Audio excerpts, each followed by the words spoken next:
Good. How are you? Good. I gotta put my screen like this, huh? Thanks, man. How's my connection? You can hear me fine? Yeah, good. Okay. Can you hear me? Yes. Thanks for answering my invitation. Yeah, no problem, man. Sorry for the cap. We're still in lockdown. Oh, you are? Okay. Is everything okay over there? Yeah, it's fine, man. Things are opened up. Good. Okay, are you ready to start? Yeah, for sure. Okay. So, Jake, can you introduce yourself for the coaches in Taiwan? Yeah, so I'm a strength and conditioning coach. I've been a strength conditioning coach for over a decade now. I work a lot with basketball players. Is that your market? A lot of basketball players? Yeah. Yeah. So I'm working with a pro basketball team right now. okay. Yeah, so my interest is mainly basketball. Right now I actually train a lot of hockey players. But I've just loved basketball my entire life. So a lot of my training has revolved around vertical jump performance because basketball players like to be able to jump higher or dunk. And then knee pain. So like those are my specialties over the last decade. Is I've done a lot of work to understand vertical jump better and to understand the type of knee injuries that people have. So it's basically improving performance jumping, which is usually going to be knee issues. So that's really what I'm about, and I guess we're going to talk more about that as we get further. Okay. So I'm going to jump into the first question, okay? Yeah, sorry, you cut off. What is it? I'm going to jump into the first question, okay? Mm-hmm. Yeah, go ahead. I saw a lot of your posts about vertical jump. Can you talk a little about how you train your athlete for their vertical jump, and what is the difference between single leg jump and bilateral jump, and how you're gonna train those different types of jump? Yeah. Okay. So the level of athlete matters the most in the first place. If they're like a very novice athlete, then you shouldn't even focus on vertical jump. It doesn't matter. You know, like if you have like a 4-year-old kid, you shouldn't be worried about their performance in a sport of baseball. You should just let them do things that human beings do. You know, play a bunch of different sports, and just be a human being and explore different movement patterns. You know, maybe do some strength training here and there. So the thing is, man, if you got like high school kids who just want to jump higher and they're not that good of athletes in general, like they can't sprint fast and they can't jump high and they can't throw very far, they can't do anything very explosively, you don't need to focus on vertical jump training. You just need to expose them to something that is powerful and something that is forceful.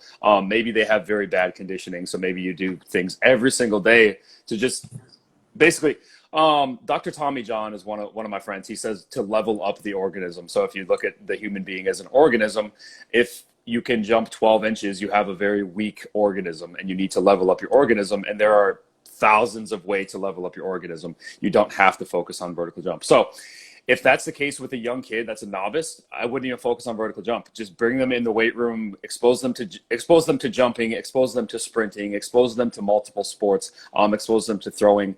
Just do it day after day after day. And then as they get better generally as an athlete, then you could focus on vertical jump. So when you get to that point, you could focus on vertical jump.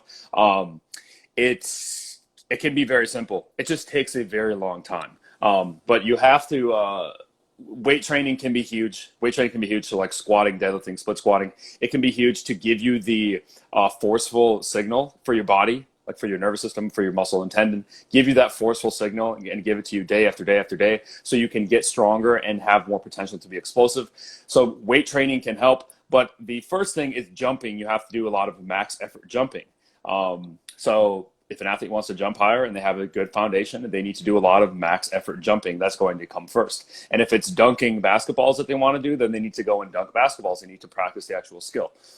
So you have to revolve everything around the loads of the actual activity, which would be jumping as high as possible. You could get that through weight training, something like French contrast. I don't know if you've seen like my vertical jump protocol is you do French contrast. So you do weight training with the jumping activities. So you can pair both. And those are probably the best way, weight training with jumping activities. Do those day after day after day, manage the volume, maybe take rest days, maybe train the upper body. But if you can progress those over time, you're going to jump higher. And then the problem is, though, as you get to a higher level of performance with jumping, your knees will start to hurt. Your patellar tendons will hurt, or your patellofemoral. Or if you're a young kid, you might get Osgood-Schlatter, which is pain underneath, like at the tibia. And that is such a pain, dude. It is very difficult when you get to that point. When you get to it, when you start having a tendon injury, you basically have to stop all of your training and kind of start over. So that's where like isometrics, I post a lot about isometrics. You can do the isometrics to heal the tendon, isometrics to load the area again, and then get back into the slow weight training and then get back into jumping. So it's kind of a weird process if you actually get to a good level of jumping, that you do all the training to be a good jumper, then you experience the tendon issue, and then you have to take a huge step back and then rehab yourself, and then you can be a good jumper again, and then it might happen again, and then so it just over and over and over. And let me answer your next question about single leg and two leg jumping. If we talk about weight training, because weight training is a huge piece for vertical jump development, there's pretty much no difference. You do not need to have any difference if you're training a single leg jumper or a two leg jumper in the weight room. They can train the exact same. So then really the only difference is the jumping. Is when they do the specific activity of jumping, they can just do more single leg jumping than two leg jumping because it's more specific. But if you're training like a young kid, a lot of young kids, they only know how to jump off one leg. We don't need to do anything special for them. And it would probably be better if they got good at one leg jumping and two leg jumping and jumping off the opposite leg. It'd probably be good if they had a foundation of jump approaches. But yeah, dude, anyone who wants to jump higher, one leg or two legs, there's pretty much no difference. The training will be pretty much the same. And when they get out to dunk, if dunking is what they want to do, they're going to do their natural way of jumping, which will be one leg or two leg. And all of the weight training and all of the strength conditioning stuff will have prepared them for that. But it doesn't need to be specific. Because think of it this way. If you're training a sprinter to sprint faster, you're going to train him very similar to if you're training someone to jump higher. You're going to train them very similar. So it doesn't need to be, it isn't that much different. It isn't that much different. It's always just going to be the specifics. And then if you have some type of injuries, like single leg jumping is quite a bit more demanding on like the tibialis anterior, the muscle in the front of the shin. But there's really not a good way to train that. You can do the tibialis raises with weight, but it's very low stimulus compared to the stress that you get in a single leg jump. So it's like your body takes care of a lot of the adaptations you need by doing the actual activity, which would be single leg jumping. Okay, so do you do like testing, like test their like vertical jump? How high is it? And like, I mean, how long between the tests? How long? Are you saying the rest? If you like do, how many weeks? Oh, are you saying like if I test my vertical jump now and then I train for a while, how long until I like to test it again? That would depend. I think you could train it all the time. If vertical jump was the thing that you want to measure, you could train it all the time. You could test it. You could test it. I mean, you could test it every day if you wanted. You know, you could test it all the time. It could be a way to see if your training is working. I probably wouldn't test it every day because then you would start to get like you would have a bad day and then people would start to get doubtful that the training is working or something. But you could train it all the time. And it might just take a long time. It might just be very slow. On my program, I have people test it twice a week. You test vertical jump twice a week for 5 weeks. And a lot of people make huge gains right away. But I think it's because they come in with a good foundation of strength. They come in with a huge foundation of strength, and now they're going into testing more often. So it's like they never used to test, and now they're testing twice a week, and their vertical jump skyrockets 3 to 4 inches because they're just consistently doing the test. So they probably just get better at the test. But you can test it all the time. It doesn't really matter how often you test. It's just maybe depending on groups of teams you work with, it might take too long. Or if depending on what type of setup you have, it could also take too long to set it up. But it could just be a good way. And you don't even have to do that. You could do vertical jump testing. You could do like box jumps. You could do hurdle hops. You could do a variety of exercises to give you in different intention. And then maybe if the vertical jump is your test, you just come back to it every few weeks. But I don't really have a good answer, man. It depends on your situation. And often, what I would say too is for basketball players, for basketball players, it's like they play so much. I don't know what it's like over there, but from my experience, they play so much basketball all the time that they're so tired. Their legs are so tired. Their body is so tired that if you're going to try to get a vertical jump gain and track it over time, it's going to be very difficult to do unless you can actually have like a month or two where the guys are not playing so much basketball and you can focus on vertical jump. But even then, what is the point? Because they're just going to go back to playing a ton of basketball anyways. So, and and often what you get with basketball players is they're just taller guys. They have longer arms. So if they can dunk a basketball at their given height and wingspan, they're happy. They're happy enough, and they might not be that concerned about improving vertical jump. I think for myself, I'm kind of in a different world because I don't play basketball and I just want to jump higher. So I can keep my legs fresh and not play basketball 3 hours every single day. Yeah.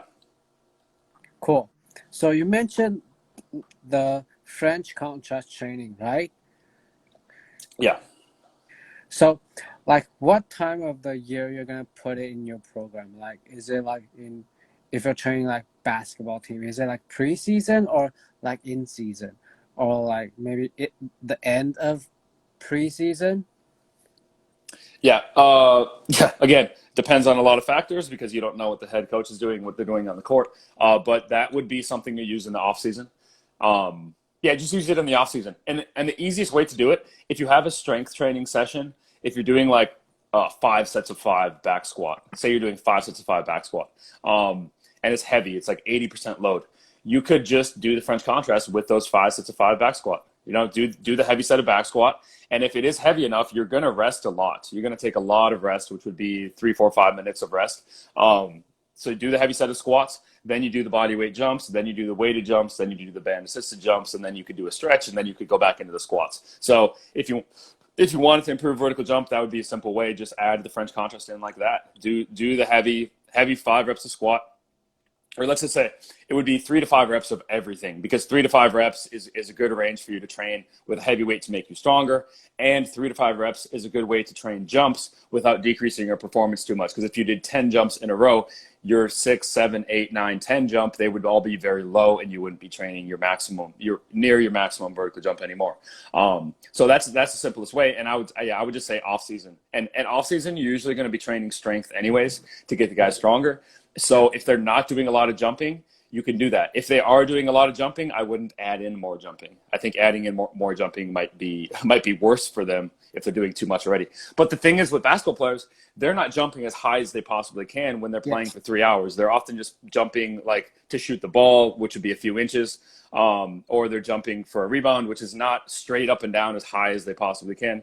They're not getting that many maximal effort jumps. So you could actually do it for basketball players, even if they are jumping a lot. You just got to watch the way that they're playing and see what's going on. Because also it does beat up the knees a lot to do change of direction. And basketball players are doing a lot of change of direction. So you kind of have to manage for that. But French contrast, I would say then is off season, because once basketball players, I've worked at college, and when you get to college, it's like when the preseason comes, that's when they start ramping up the court time. So it's like 10 hours a week or 12 hours a week or something like that. And the coaches really want to use all the time they can on the court. And the athletes are coming in the weight room fatigued and exhausted. And you can't do French contrast when you're fatigued and exhausted. You can only do it when you're fresh, or you should only do it when you're pretty fresh. So off season is probably the best time to do French contrast. Cool. So there's another thing I saw a lot you did on you post on your Instagram is like hill elevated workout. Yeah. So why hill elevated, and why, and what is the benefit from it? Yeah. So you put your heels up if you're doing a squat. This would pretty much only be when you're doing a squat pattern. You put the heels up, the pelvis, your hips can shoot straight down, because a lot of people will squat by just bending over. So if you elevate the heels, you can coach them to squat directly down. And then the knees are forced to come more forward. The knees have to go the knees probably go past the toes a little bit. And when the knees are going past the toes, it's more stressful on the quadriceps, the quad muscles, because it's more demanding on knee extension, because you're going further away from knee extension, going into deep knee flexion. And then you have to reverse it, which means the quadriceps have to work very hard. So if you do heels elevated, it's a way to strengthen the quadriceps more. But it might depend on the athlete. And actually, here's what I'd say is I've seen, man, I have not seen that many athletes. You have athletes who are hip dominant. You have athletes who are hip dominant and knee dominant, and most athletes are hip dominant. I've seen very few who are knee dominant, where like they squat down and their knees shoot forward and they don't use their hips much. There's not many athletes that do that. So you would have to look at that. If you had an athlete who is knee dominant already and their knees shoot very far forward when they squat, you don't have to do heels elevated. That's already what they're getting. So don't do heels elevated. But if you have someone who squats and they just bend over at the hips and it looks like a deadlift or it looks like a good morning, that's where you could put the heels elevated and you could tell them to sit straight down, and then you could strengthen the quadriceps, more. So that's one thing you could do for why I would do heels elevated, is just to strengthen the quadriceps more. And you don't even have to do heels. Well, heels elevated, easy way, especially with basketball players, they get very stiff ankles. But it's not a bad thing. They need to have stiff ankles because they're jumping so much and they're sprinting so much and they're changing direction. Yeah. So their ankles can get very stiff, but it's good for their sport. So when they have those stiff ankles and they come in the weight room, their squat pattern can just look bad. It can look very bad because their ankles are stiff, and then a coach might think they need to stretch their ankles or something like that. Maybe they don't need to. You could just do heels elevated. Just do heels elevated. Their squat will clean up, and maybe we don't worry about their ankles like that. You would worry about the ankles if they had an ankle sprain, a lot of ankle sprains in the past, and now they can't move that ankle properly. That's where you might start to worry about it, and you might want to start to develop some normal function back in the foot. But otherwise, I wouldn't worry about it. And you could also do it like heels elevated. You could do it by if you do a back squat, it's usually going to be more hip dominant squat. If you do a front squat, it'll be more knee dominant. If you do a Zercher squat, it'll be more knee dominant. That's usually how it goes.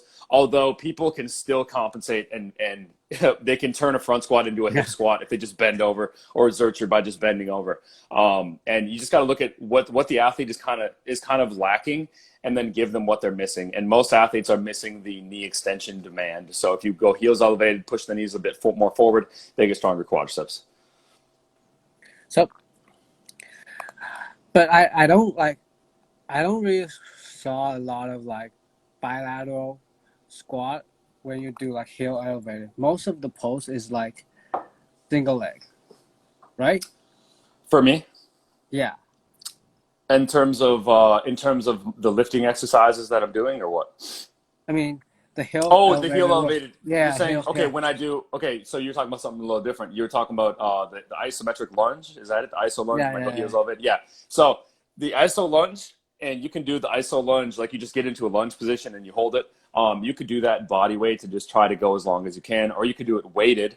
And if on the front foot, if you just bring the heel up and go on the forefoot, don't go on the toes. You don't really want to go on the toes, because that's kind of a weak position, because you have arches of the feet, and the arches of the feet exist with the first and the fifth metatarsal head, and then the heel. And if you go on the toes, you're not on the arches. If you go on the toes, you're just on the toes, and you're not using the arches. And you pretty much always want to use the arches as an athlete. So it's like if you go too far on the toes, now you're going away from the arches, and that's not a very strong position. So what I would do is come up, bring the heel up, but go on the first and the fifth metatarsal head. You're basically standing on that. And what that does when you do the isometric lunge is it just works the calf more. You know, it just works the calf and the Achilles a little bit more. It works the soleus muscle, because the soleus, the gastroc can't do a whole lot when the knee is bent. So the soleus has to take over. So it's a way to train the soleus, and especially basketball players with knee pain. It can be a good thing, because their soleus, their calf muscles can start to shut down when they get knee pain, just like the quadriceps can start to shut down. So if they have knee pain, like patellar tendon pain. If they get into an isometric lunge, there's a lot of other benefits, but one of the benefits is that you can train the calf muscle, you can train the soleus muscle, like get your brain connected with the soleus muscle again. So that's where I would go heels elevated, just bring the toes up. You can work the soleus a little bit more, but it's not saying you have to. You can also do flat foot. It doesn't really matter. I think the big thing that matters if you're doing the isometric lunge and doing it body weight is that you just go as long as you possibly can until you fail, and it gives your body a big stimulus to like restructure your tissues. A big stimulus. It's a very stressful thing, but you actually don't get that sore from it. It's not that demanding. Like the day later, you can do it all the time. So it's like that's where the heels elevated doesn't matter a whole lot there, but you could do it if you wanted. Cool. So for like isometric training, and you mentioned like isometric lunge, do you like load it? Do I load isometric lunge? Yes. So here's the thing: there's kind of two different kinds you can do it. You can do it where you just go. Well, there's actually three different kinds. So let's start with the first kind. The first kind, you just go body weight and you go as long as you possibly can. And what that does is it builds strength endurance. It builds endurance in your legs. Some people suck at endurance, so it's a good way to build strength endurance within the legs. There are other benefits, but let's just talk about that. Strength endurance, work capacity, just general health of your legs, general conditioning and health of your legs. If you do the isometric lunge body weight as long as you possibly can, and if you can do that for 3 minutes straight, with a good position where the front knee is 90 degrees, if you can go for 3 minutes straight, you're probably in a pretty good spot. If you go for 1 minute, you suck and you need to work on it better because it's just not good. And I would say that for most people. There are people out there who can't do it for even 30 seconds, and they're some of the best athletes in the world, but that's a different breed. Most people are not like that. So you can go body weight as long as you possibly can, strength endurance. You can hold weight in your hands. And what I would say, if you're doing it for tendon health, because you can do it for your tendons, but if you want to hit your tendons, you have to use a weight that's as heavy as possible for 30 to 45 seconds, because that's when the tendon can start to actually relax and you can get some different effects within the damaged tendon. You can get it to repair a little bit. So I would hold as heavy a possible weight as you can and hold for 30 to 45 seconds. And that's mainly for like tendon health. You can build some muscle with that, I guess, too, because it's within 30 to 45 seconds is about that time frame. If you were doing a set of exercises, that would be like a muscle building area of like sets of 8, 10, 12. That would be around that time frame. So a good way to build muscle too. And then the last way you can do overcoming, where you're pulling against something that you can't even move. And I would do that more for like pre-workout, like before the lift, like post-activation potentiation. That's what they would call it, is you pull as hard as you can for like 5 seconds against like a barbell in a split squat lunge position. Pull as hard as you can and then rest. And that's a good way to like wake up your nervous system, wake up in quotations, wake up your nervous system, make you feel a little bit more ready to train. So those are pretty much, I think those are pretty much the 3 ways. There is another way where you could get into the isometric lunge and then forcefully pull your legs together and then stop the exercise when you start losing the sensation. So that's like a 30 second hold. I don't really do that one too much. So it's like, yeah, I really just use those three ways where you just get into the position, hold as long as you possibly can, or get into the position, hold for 30, 45 seconds, and that's going to be for tendon health as heavy as you possibly can. And then the other way is just do it for like 3 to 5 seconds, pull as hard as you can, and that's more for like pre-workout, getting your nervous system ready to train. So you mentioned like you can put like isometric training like all year round, right? Yeah. So including in season, let's say if the basketball player like have knee pain, probably like after the game, and what kind of isometric training would you put? Like body weight, or like you're gonna put some weight on it?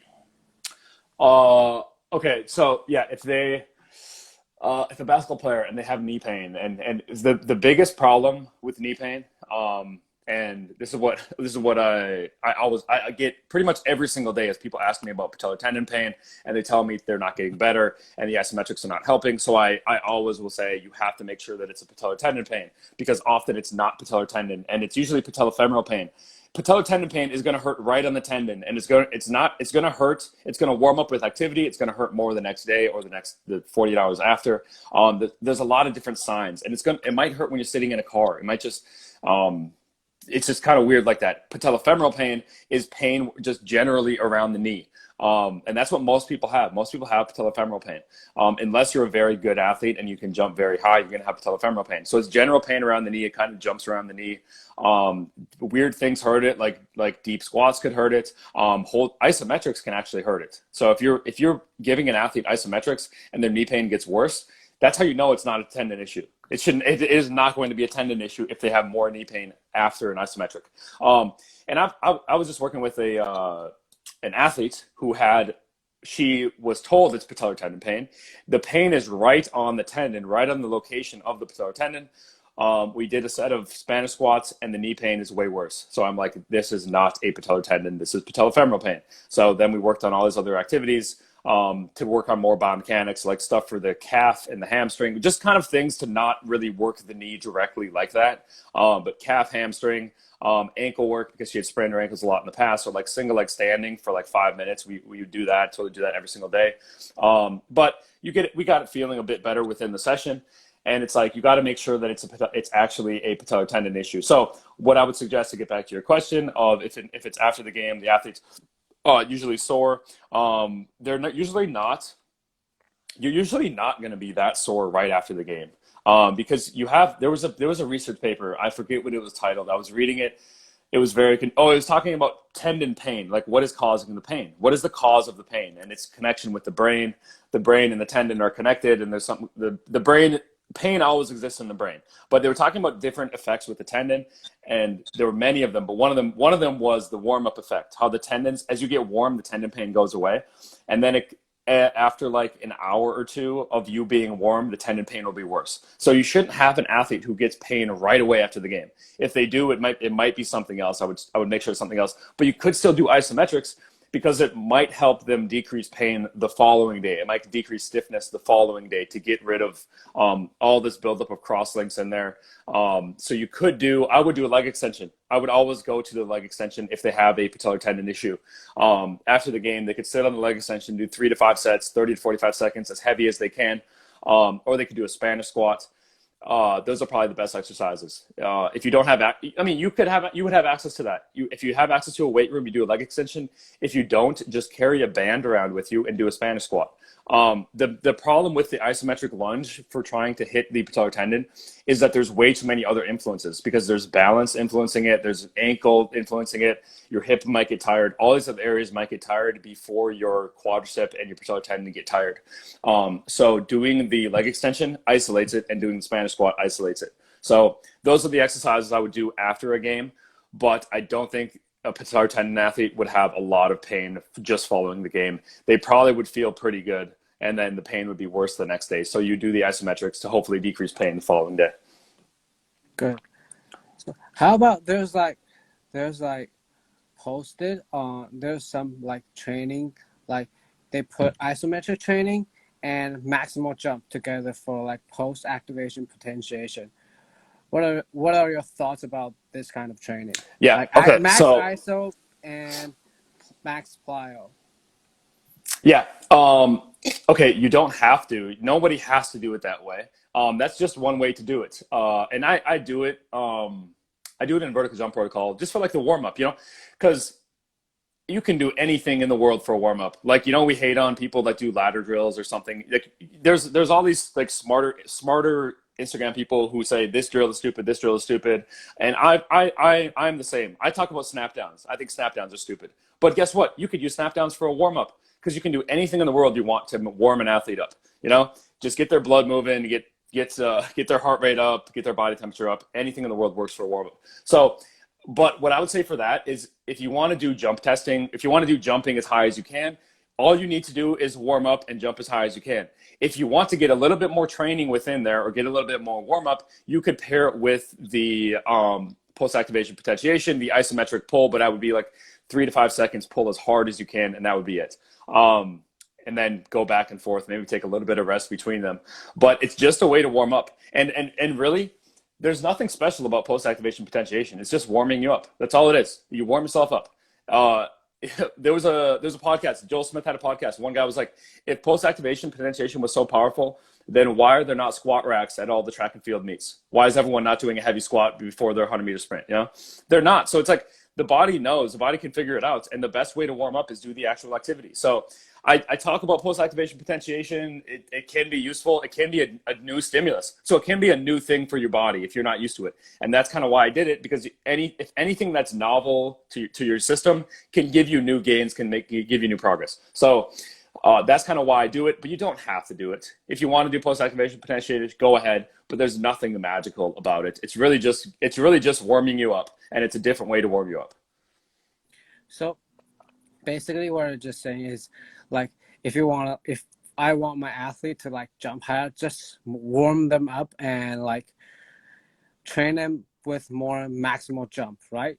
Yeah, that'd be it. And the more advanced the athlete is, the higher that they jump, the longer they're going to take to get to that point. So if you have an athlete who jumps 10 inches, they don't need to warm up at all, pretty much. They could step in the gym and do a jump as high as they can, and then you could warm them up for 10 minutes, and they're going to jump lower because their output is so low. They don't need to warm up. But if you're an athlete that jumps 40 inches, they'll walk in the gym and they'll probably jump 25 inches. And then you do a 10-minute warm up, and then they're to 40 inches. So it's like the level of athlete also matters. Like young kids, they don't need to warm up before they reach their max output. Better athletes who are like the fastest in the world or most explosive, they take a lot longer to warm up to reach their max outputs. And you know what? When you get to that point of those people that jump like 40 inches or something, it more becomes less on you as a coach and more on them as an athlete of like, what do they want to do to warm up? How do they feel best to warm up? So that's where you kind of leave it on them, and you just kind of monitor how things are going. But at the same time, you also might have athletes who are really just not in tune with their bodies, who know nothing about their bodies, and they just have a crazy output. So they might just want you as a coach to run them through a basic warm up. So it's always a little bit individual, but having that distinction in your brain of the less good jumper you are, the less warm up you need, you know, and the better jumper you are, the more warm up you need. But the warm up is specific to the activity, and it usually should just be jumping variations, getting into the flow of jumping over and over. Because, dude, you got to do the specific activity, because there's a coordination aspect to it, and you need to get warmed up in the coordination. If you just did post-activation potentiation, your coordination would be terrible. You'd go into the jump and it would look awful. Yeah. So it's like, just warm up, do the specific activity, and the athletes are going to be good to go. Cool. So that will be my last question. I know you got a like online training program for vertical jump, right? Yep. And I think there's going to be a lot of coaches or a lot of athletes in Taiwan who are interested in this. Can you talk about this? And maybe there's a future program you're going to launch. Can you talk about these? Yeah. Okay. So, I have 3 programs. One is for muscle building. So if you have an athlete who needs muscle building for athletes, hypertrophy clusters. Actually, you know what I would say? A lot of basketball athletes, they jump a lot. They get a lot of explosive training, and they just don't lift weights. You probably have the same thing in your country. Is like, lifting is just not big. So it's like, they're doing so much jumping and explosive training already that they might just need, like, what are they missing? What is their body missing? And often their body's missing the heavy loads of weight training.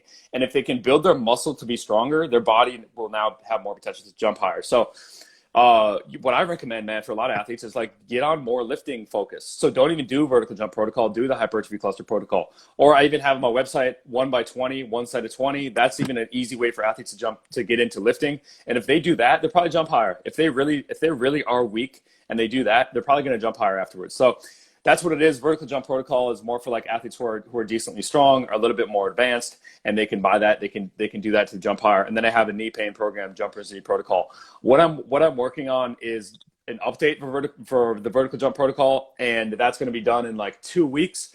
So it'll just be vertical jump protocol 1.2 or 2.0, whatever I decide to call it, because I'm going to just explain better about vertical jump, because the program was good. It was good in explaining what goes behind good vertical jump training, which kind of starts with the physics, not a little bit about the physics, but here's how you need to start.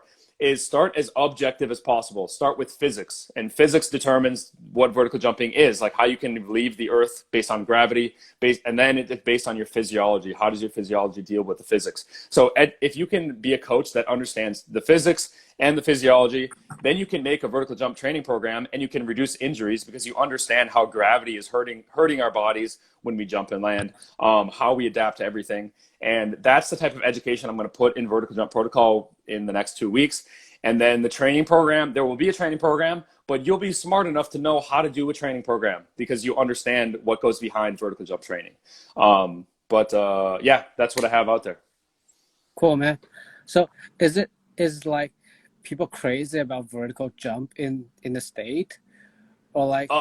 It depends on what group you're around because I just love dunking, man. I love dunking basketballs, and there's kind of a community around dunking basketballs and then there's a lot of kids who are behind it as well. But it depends with basketball because some basketball guys in the game, they just don't care, you know. And vertical jump doesn't matter too much. Like you can be a very skilled basketball player and not jump high, you know.